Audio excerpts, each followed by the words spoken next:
चलो स्टार्ट करते हैं। 1.2 देखो बच्चों, फर्स्ट क्वेश्चन है, आप इधर बैठ जाओ सामने, उधर थोड़ा देख भी पाऊँ ना आपको, उधर क्रॉस वाले संकेत के बगल में। 1.2 में फर्स्ट क्वेश्चन लिखा हुआ, निम्नलिखित संख्याओं को अभाज्य गुणनखंड के गुणनफल के रूप में व्यक्त कीजिए। देखो बच्चों, पहला क्वेश्चन है, पहले का पहला है 140। 140 को अभाज्य गुणनखंड के रूप में व्यक्त करना है, तो पहले इसको हम 2 से काटेंगे। 2 से किया 70, 2 से आता है ना ये, ठीक है। 140 का देखो, 2 × 2 × 5 × 7, तो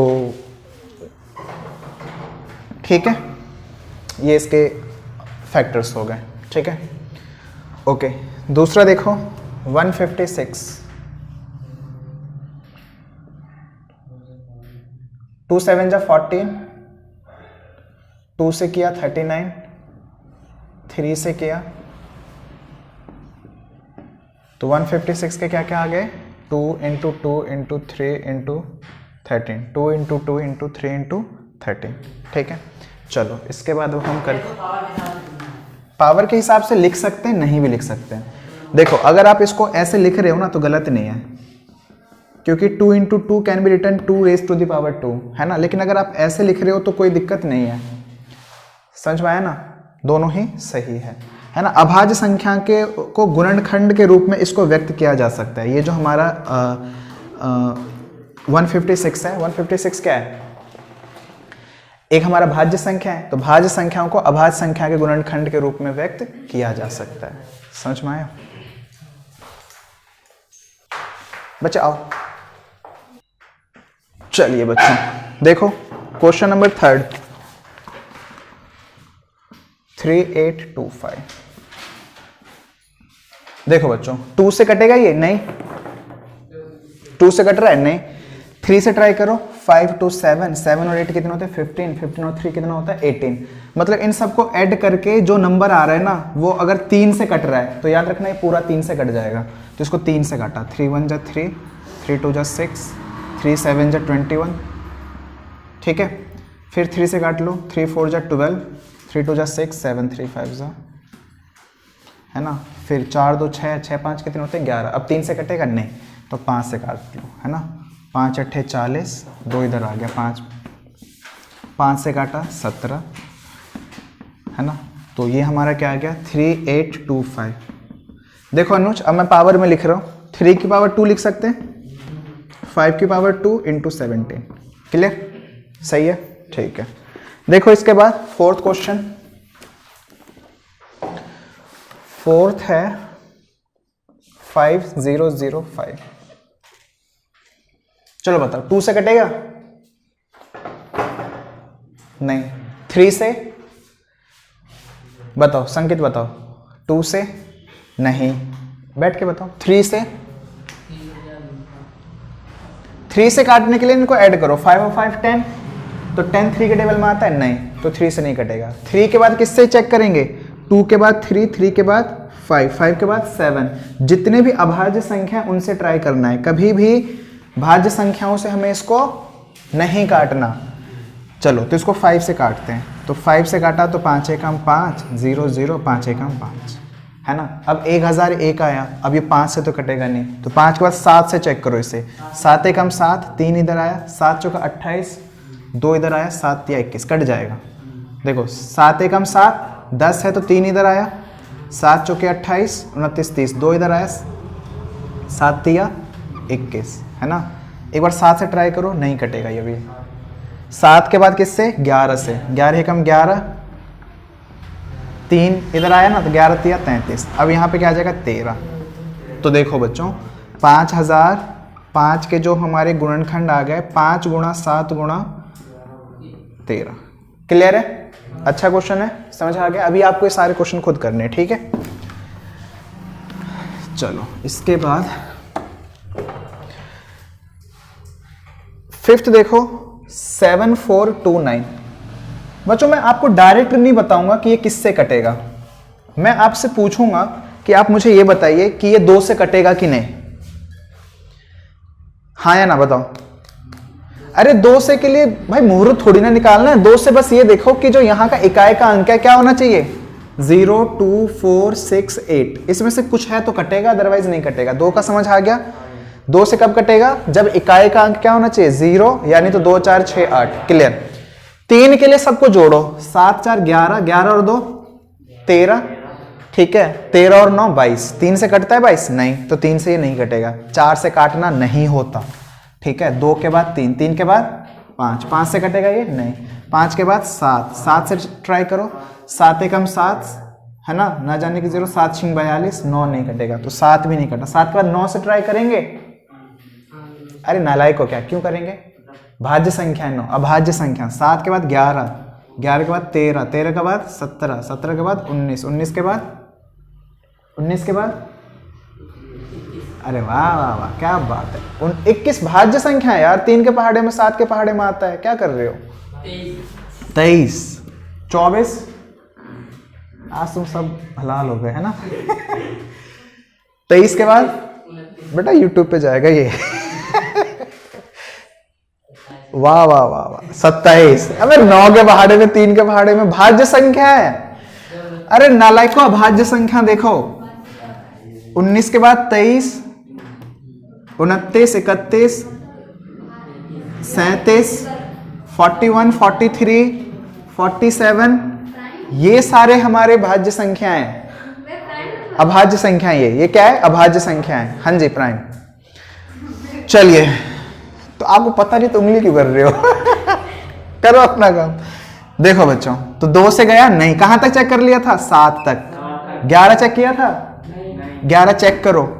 नहीं, कई बच्चे ना थक जाते हैं 11 तक, फिर बोलते हैं भैया ये तो किसी से कट ही नहीं रहा। बेटा तुम्हें यहां तक चेक करना है, और यहां तक भी नहीं कटे ना, तो फिर उसके बाद 51 नहीं, 53, 57, 61, 67, 71, 73, ये सारे प्राइम नंबर्स है। ये सिर्फ एक के पहाड़े में आते हैं और अपने पहाड़े में आते हैं, अभाज्य संख्या ये सारी, ठीक है। चलिए, तो 11 से चेक किया नहीं गया, 13 से चेक करो, 13 पंचे 65, 13 से जा रही है, 13 चेक कर लेते हैं, 13 से नहीं जा रहा, 17 से चेक करते हैं, चला जाएगा। अरे वाह, भविष्यवाणी, आंसर देख लिया, अच्छा किया। चलो बताना, 17 पंचे कितना होता है, 85, ज्यादा हो गया। 17 चौके 68 है ना, 68, 69, 70, 6 कैरी है ना, 17 चौके 68 ज्यादा हो गया, 17 तिया 51 है ना, 17 तिया 51, 11, ठीक है। 17 7 जा होता है शायद, 119, ठीक है। 17 7 119 है ना। 17 के बाद अभी 17 से तो जाएगा नहीं शायद, 17 दूनी 19 से चेक करते हैं, 19 दूनी 38, 19 तिया 57, और ये क्या आ गया 23 से। देखो कितने भयानक भयानक हमारे अभाज्य संख्या आ गए। 7 4 दोनों को लिखने के लिए 17 गुणा 19 गुणा 23, समझ में आया। तो ये अभाज्य गुणनखंड करने के लिए आप हारना मत, ठीक है, हिम्मत नहीं हारनी है, आपने इसको करते रहना। क्वेश्चन नंबर 2 देखो, पूर्णांकों को निम्नलिखित युग्मों के HCF और LCM ज्ञात कीजिए तथा इनकी जांच कीजिए। 2 संख्याओं का गुणनफल HCF गुणा LCM होता है। बच्चों आपको ये पता है ना, 2 संख्याओं का गुणनफल क्या होता है,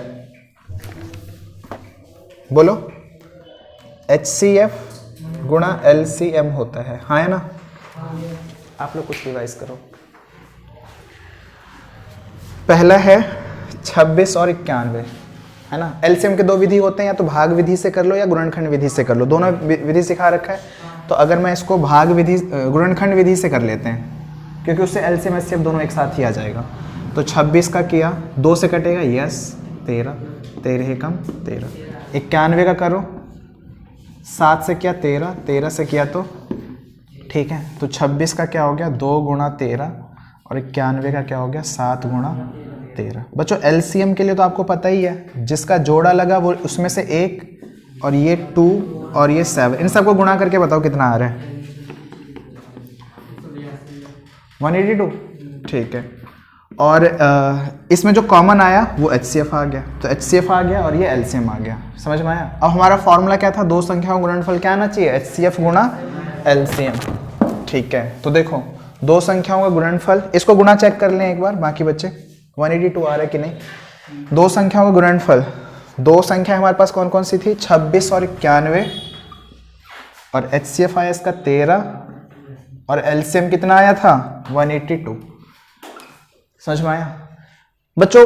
अनुज आप इसको गुणा करो, सोमेश आप इसको गुणा करो, देखो सेम आ रहे कि नहीं, जल्दी गुणा करो।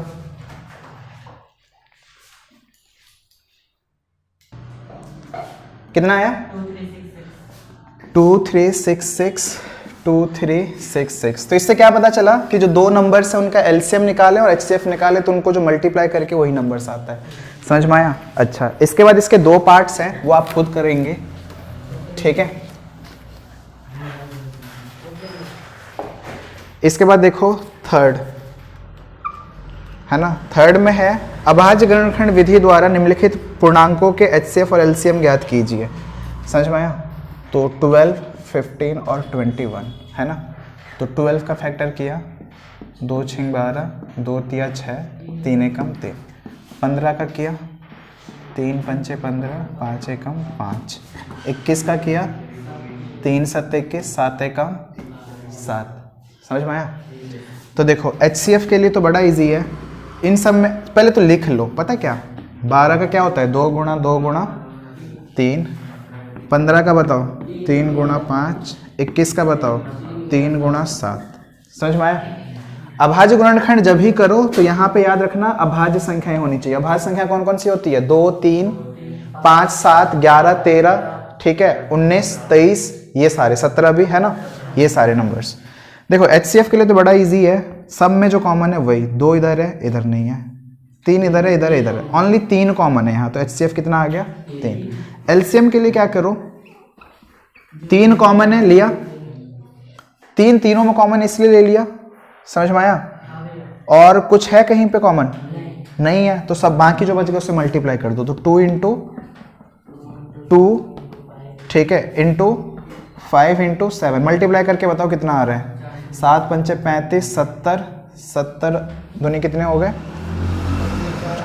34, 340, 340, 420 आ रहा है। एक बार गुणा करके चेक बताओ कितना आ रहा है। ठीक है बच्चों, 420। समझ में आया? अच्छा, इसमें 3 नंबर्स है ना, तो 3 नंबर्स में आप ये गलती मत करना कि 3 नंबर का जो गुणा है वो इसके LCM HCF के इक्वल होगा, नहीं होगा। समझ में आया? तो इसमें बस यही होगा, मतलब दो संख्याओं गुणनफल जो है वो सिर्फ और सिर्फ ना LCM HCF के इक्वल होगा। फिर से समझ लो, यहाँ पे 3 नंबर है, कितने नंबर है 3 नंबर है, तो 3 संख्याओं का गुणनफल कभी भी LCM HCF के इक्वल, सिर्फ 2 संख्या हो ना तो उसको गुणा करेंगे। हंस मत, ठीक है। चलो इसके बाद इसका सेकंड और थर्ड पार्ट आप खुद करेंगे, ठीक है। फोर्थ,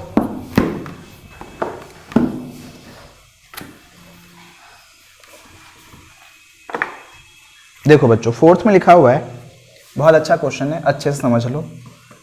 HCF 306, ठीक है, 657 का कितना है 9, ठीक है, और LCM ब्रैकेट में लिखा हुआ है 306 और 657 है ना, ज्ञात करना है ना। कितना अजीब सा क्वेश्चन नहीं है ना। तो सबसे पहले आप ये देखो इसका मतलब क्या हुआ। इसका मतलब ये हुआ कि HCF ब्रैकेट में ये 2 नंबर उसका 9, इसका मतलब इन दोनों का HCF गिवन है और 2 नंबर्स तो आपको पता चल ही गए, और LCM ब्रैकेट में ये हमें निकालना है, मतलब LCM इन्हीं दोनों नंबर्स का हमें क्या करना है, निकालना है। तो अब सिंपल इसको ऐसे समझें कि हमें फॉर्मूला तो पता ही है, दो संख्याओं का गुणनफल किसके बराबर होता है, LCM गुणा HCF के बराबर होता है। तो मेरे प्यारे बच्चों आप ध्यान से देखो, दो संख्याओं का गुणनफल दो संख्या कौन कौन सी हैं, 306 और 657। LCM कितना है पता नहीं, LCM ब्रैकेट में दोनों नंबर का पता नहीं, तो LCM। HCF कितना है 9, निकालना क्या है LCM। LCM को बोलो यहीं रहे, इसे उठा के इधर फेंक दो, 306 है ना, आपको पता है ना, इधर उठा के इधर लाएंगे तो क्या होगा डिवाइड। अब इसको डिवाइड कर लो, आंसर आ जाएगा। 3 तिया 9, 3 एकम 3, 3 दूनी 6, 3 से कटेगा ये, 3 तिया 9, 10, 3 चौके 12, है ना। तो कितना आ गया 34 गुणा 657, करो गुणा, बताओ इसको गुणा करके बताओ कितना आ रहा है।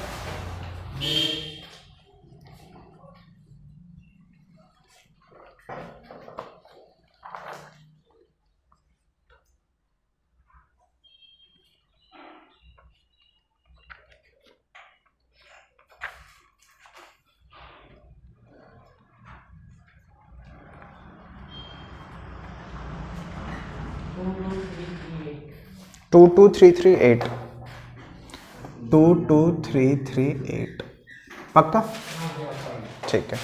तो आपको एक फोर्थ क्वेश्चन समझ में आ गया, पक्का, ठीक है। फिफ्थ, सिक्स्थ, सेवेंथ बहुत अच्छे क्वेश्चंस हैं, ठीक है। इसको आज हम नहीं कर रहे, इसको हम नेक्स्ट क्लास में करेंगे, ठीक है, ओके।